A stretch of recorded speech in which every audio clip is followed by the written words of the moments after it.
അസ്സലാമു അലൈക്കും. അൽഹംദുലില്ലാ, എല്ലാവർക്കും സുഖമല്ലേ? ഇന്ന് ഞാൻ പറയുന്നത് ജീവിതത്തിൽ ഒരുപാട് അനുഗ്രഹങ്ങൾ നേടാൻ കഴിയുന്ന ഒരു ദിക്റിനെ കുറിച്ചാണ്. ഈ ദിക്ർ ചൊല്ലിയാൽ നമ്മൾ പ്രതീക്ഷിക്കാത്ത സമയങ്ങളിൽ, പ്രതീക്ഷിക്കാത്ത സന്ദർഭങ്ങളിൽ അല്ലാഹു അനുഗ്രഹങ്ങൾ നൽകും.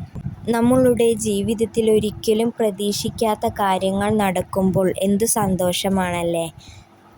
നമ്മൾ ഓരോ കാര്യങ്ങളും നടക്കാൻ വേണ്ടി നിയ്യത്താക്കി ദിക്റുകളും സ്വലാത്തുകളും ചൊല്ലുമ്പോൾ ആ കാര്യങ്ങൾ നടക്കുമ്പോൾ നമ്മളുടെ മനസ്സിൽ എന്തോരം സന്തോഷമുണ്ടാവുകയല്ലേ. ആ ദിക്റിനോട് ഭയങ്കര അത്ഭുതം നമുക്ക് തോന്നുകയില്ലേ. അതേപോലത്തെ ഒരു ദിക്റിനെ കുറിച്ചാണ് ഇന്ന് ഞാൻ പറയുന്നത്. അല്ലാഹു അത് സ്വീകരിക്കട്ടെ. ആമീൻ യാ റബ്ബൽ ആലമീൻ. ഈ ദിക്ർ എല്ലാ ദിവസവും പതിവാക്കുക.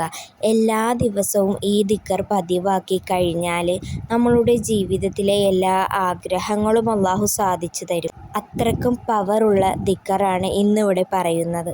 ഏതാണ് ആ ദിക്റെന്ന് പറയാം. നമുക്ക് എല്ലാവർക്കും അറിയാവുന്ന ദിക്റാണിത്.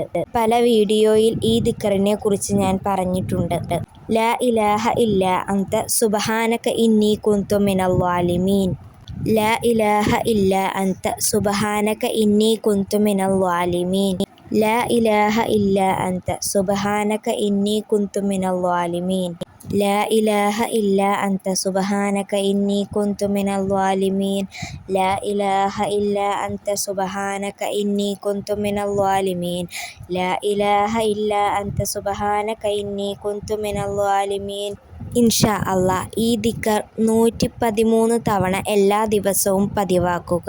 പതിവാക്കുന്നതിലൂടെ ജീവിതത്തിൽ നിങ്ങൾക്ക് തന്നെ മനസ്സിലാകും ജീവിതത്തിൽ വരുന്ന അത്ഭുതങ്ങൾ.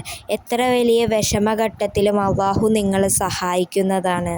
ഈ ദിക്ർ ഞാൻ ചൊല്ലി അതിനുശേഷമാണ് ഹോസ്പിറ്റലിൽ പൈസയില്ലാതിരുന്ന സമയത്ത് എനിക്ക് അല്ലാഹുവിൻ്റെ അനുഗ്രഹത്താൽ പൈസ ലഭിച്ചത്. ഹോസ്പിറ്റലിൽ അടയ്ക്കാനുള്ള മുഴുവൻ പൈസയും അല്ലാഹുവിൻ്റെ അനുഗ്രഹത്താൽ എനിക്ക് ലഭിക്കുകയും ചെയ്തു. അന്നെല്ലാം ഞാൻ ഏറ്റവും കൂടുതൽ ചൊല്ലിയിരുന്ന ദിക്റാണ്.